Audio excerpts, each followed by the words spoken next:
नमस्कार दोस्तों, कैसे हैं आप सब। मेरा नाम है प्रखर श्रीवास्तव और मैं आपके सामने इंडियन पॉलिटी के लेक्चर्स लेके आया हूँ। फर्स्ट ऑफ ऑल, ये टाइम वेस्टेज बिल्कुल नहीं होंगे, ये लेक्चर्स काफ़ी क्विक होंगे। आज हम माइंड मैप पढ़ेंगे या इंट्रोडक्शन टू पॉलिटी पढ़ेंगे। इसके बाद ये जो लेक्चर्स होंगे ये 10 to 15 मिनट्स के होंगे एंड इसमें 90% ऑफ द सिलेबस कवर हो जाएगा आपका, जो प्रीवियस ईयर क्वेश्चंस में आया हुआ है। ठीक है, the lectures are going to be in English medium and let us move forward. So there is a crash course by exam originals. ठीक है, तो अगर ये क्रैश कोर्स के बारे में आप जानना चाहते हैं तो इस दिए गए नंबर पे आप व्हाट्सएप कर सकते हैं। इस क्रैश कोर्स को डिज़ाइन किया है MPPSC रैंक 1 संपदा सराफ मैम ने, और इंग्लिश मीडियम और हिंदी मीडियम के बैचेस अलग हैं। तो चलिए पहले पॉलिटी पढ़ते हैं। Sit back, relax and understand what polity is.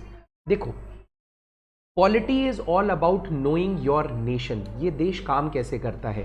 तो कभी भी कोई चीज़ आती है, मैं आपसे पूछता हूँ कि यार आपको कोई काम करवाना है, you need to administer an area. तो अगर आपको एक एरिया को चलाना है तो हम बचपन से सुनते आए हैं, उसके लिए हमें किस चीज़ की ज़रूरत है? नियम, कायदे और कानून। बस यही 3 चीज़ें हैं आपकी पॉलिटी में भी। नियम, कायदे, कानून, यानी you need rules to run an area.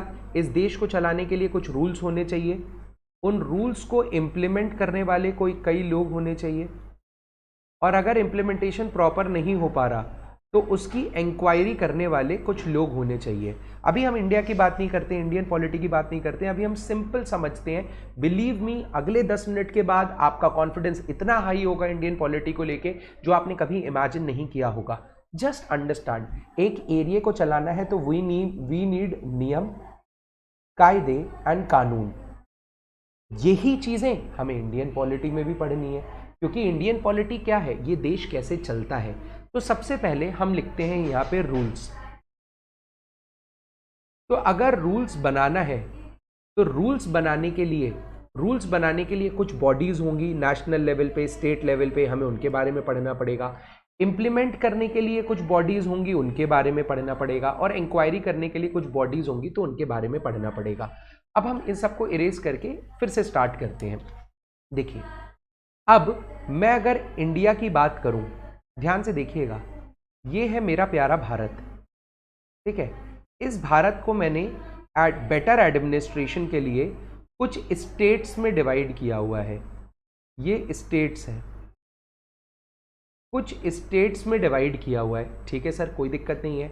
अब इसके बाद अगर मुझे रूल्स बनाने हैं तो मैं इंडिया के लेवल पे रूल्स बनाऊंगा, उनको इम्प्लीमेंट कराऊंगा,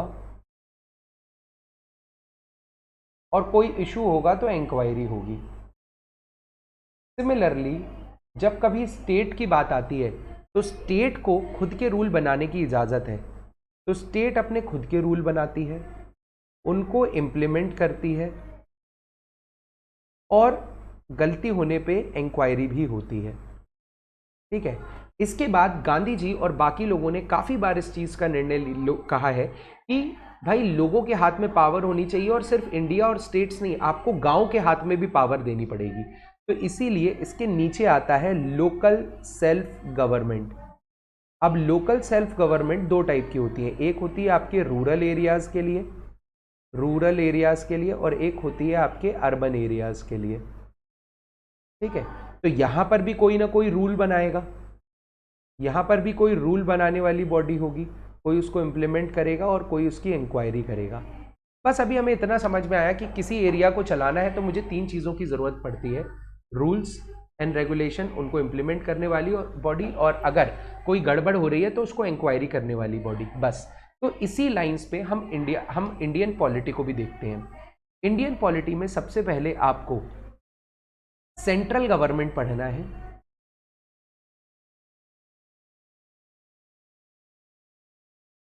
जस्ट अ सेकेंड, सबसे पहले आपको सेंट्रल गवर्नमेंट पढ़ना है। ठीक है, सेंट्रल गवर्नमेंट में जो रूल बनाने वाली बॉडी होती है वो होती है आपकी पार्लियामेंट। तो आपको पार्लियामेंट के बारे में पढ़ना पड़ेगा। ठीक है, क्योंकि रूल बनाती है वो। साथ ही साथ जो आपके इंप्लीमेंट करते हैं उनको यूनियन एग्जीक्यूटिव्स बोलते हैं। तो इनके बारे में पढ़ना पड़ेगा। यूनियन एग्जीक्यूटिव्स में हमें प्रेसिडेंट के बारे में पढ़ना है, ठीक है, काउंसिल ऑफ मिनिस्टर्स के बारे में पढ़ना है, ठीक है, अटर्नी जनरल के बारे में पढ़ना है। ये लोग होते हैं जो रूल को इंप्लीमेंट करने में हेल्प करते हैं। प्लस इंक्वायरी कौन करता है सेंट्रल लेवल पे? Supreme court. तो इनके बारे में हमें पढ़ना है। यस और नो? सुप्रीम कोर्ट, इनके बारे में हमें पढ़ना है। तो सबसे पहले आपने इंडिया लेवल पे सारी चीज़ें देख ली, ठीक है, कि इंडिया लेवल पे क्या क्या पढ़ना है। सिमिलरली जब मैं स्टेट की बात करता हूँ तो स्टेट के लिए रूल बनाने वाली बॉडी को बोलते हैं स्टेट लेजिस्लेचर। State legislature.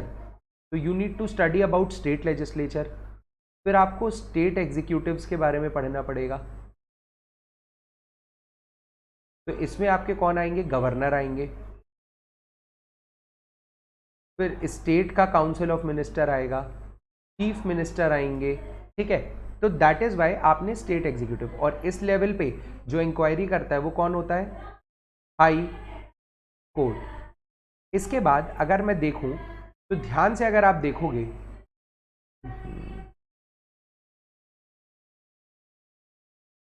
अगर आप ध्यान से देखेंगे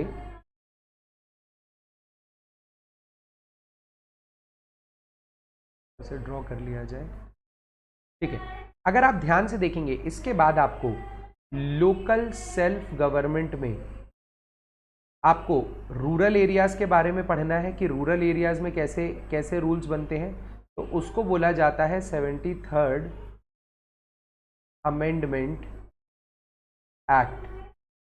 एंड जो अर्बन एरियाज में मैनेजमेंट होता है उसको बोला जाता है 74th अमेंडमेंट एक्ट। तो आपको इनके बारे में भी पढ़ना है। आई डोंट थिंक कि इसमें आपको कोई भी दिक्कत होगी। अब ये सारी चीज़ें किसके बेसिस पे चलती हैं? तो ये सारी चीज़ें एक बुक के बेसिस पे चलती हैं। यानी हमारे देश को चलाने के लिए जो सबसे पहली रूल बुक थी, फर्स्ट रूल बुक, वो है हमारा कॉन्स्टिट्यूशन। कॉन्स्टिट्यूशन। तो आपको कॉन्स्टिट्यूशन के बारे में पढ़ना है, कितने आर्टिकल्स होते हैं, कितने स्केड्यूल होते हैं, कितने पार्ट्स होते हैं। प्लस कॉन्स्टिट्यूशन को जिस बॉडी ने बनाया था, कॉन्स्टिट्यूएंट असेंबली, इसके बारे में पढ़ना है आपको कि कॉन्स्टिट्यूएंट असेंबली क्या थी, कौन सी बॉडी थी जिसने कॉन्स्टिट्यूशन बनाया, कितना समय लगा कॉन्स्टिट्यूशन बनने में, क्योंकि ये हमारी पहली रूल बुक है। This is our first rule book. तो यू नीड टू अंडरस्टैंड, पूरा देश जो है किसी चीज़ को अगर सबसे सेक्रेड मानता है तो वो है कॉन्स्टिट्यूशन। तो आपको कॉन्स्टिट्यूशन के बारे में पढ़ना है, कॉन्स्टिट्यूशन जिन लोगों ने बनाया उनके बारे में पढ़ना है, ठीक है सर। इसके बाद क्या चीज़ें आती हैं सर? आपने ये चीज़ें हमें बता दी, हमने सेंट्रल लेवल पे देख लिया, स्टेट लेवल पे देख लिया, लोकल सेल्फ गवर्नमेंट देख लिया। इसके बाद कुछ मिसलेनियस टॉपिक्स आते हैं। तो अब देखो, कॉन्स्टिट्यूशन एक बार बन गया लेकिन वो रिजिड नहीं है। जैसे जैसे देश आगे बढ़ता है कॉन्स्टिट्यूशन में बदलाव आते हैं। जैसे जैसे देश आगे बढ़ता है कॉन्स्टिट्यूशन में बदलाव आएंगे, रूल बदलते हैं ना आने वाले समय में, तो उनको बोला जाता है अमेंडमेंट्स।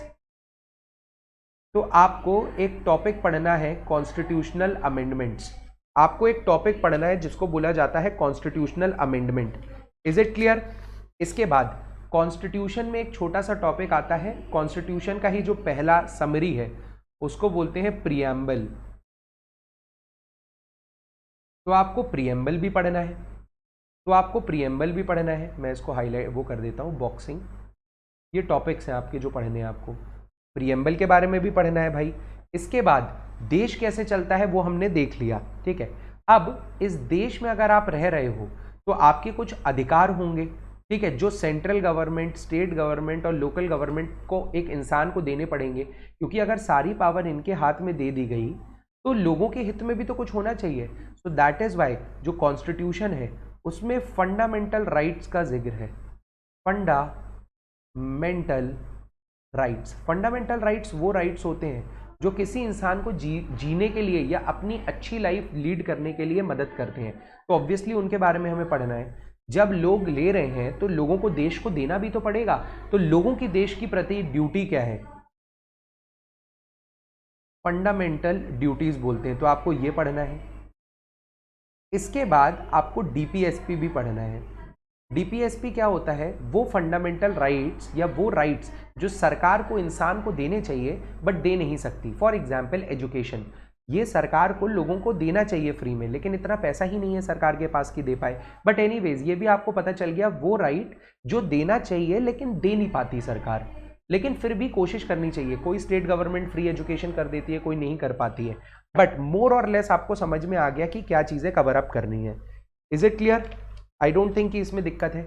इसके बाद जो छोटे टॉपिक्स हैं उसमें आता है एक इमरजेंसी। आपको इमरजेंसी के बारे में बात करनी है कि वैसे तो जो देश है वो इन रूल्स पे चलता है जो कॉन्स्टिट्यूशन में लिखा है, लेकिन कई बार ऐसी सिचुएशन हो जाती है कि उन रूल्स को इंप्लीमेंट करना पॉसिबल नहीं होता देश के हित में, तो उस कंडीशन को बोलते हैं हम इमरजेंसी। इमरजेंसी के केस में रूल्स कैसे चेंज हो जाते हैं, हम रूल्स रेगुलेशन पे ही तो बात कर रहे हैं, तो इमरजेंसी के केस में रूल्स कैसे चेंज हो जाते हैं ये आपको पढ़ना है, ठीक है। इसके बाद यूनियन एग्जीक्यूटिव में प्रेसिडेंट के साथ आपको वाइस प्रेसिडेंट पढ़ना है, काउंसिल ऑफ मिनिस्टर के साथ कैबिनेट पढ़ना है, बहुत सारी चीजें होती है, बट ये सब यूनियन एग्जीक्यूटिव के अंदर ही आता है। Is it clear? अब इसके बाद जो छोटे छोटे टॉपिक्स आते हैं वो मैं आपको बता देता हूं, ठीक है। मैं यहां पे लिख देता हूं। इसमें जो सबसे इंपॉर्टेंट टॉपिक है वो है जुडिशरी। आपने नेशनल लेवल पे तो देख लिया कि यार सुप्रीम कोर्ट जो है वो सेंट्रल लेवल पे इंक्वायरी देखता है, हाई कोर्ट स्टेट लेवल पे देखता है, बट इसके अलावा आपके पास डिस्ट्रिक्ट कोर्ट्स भी तो हैं।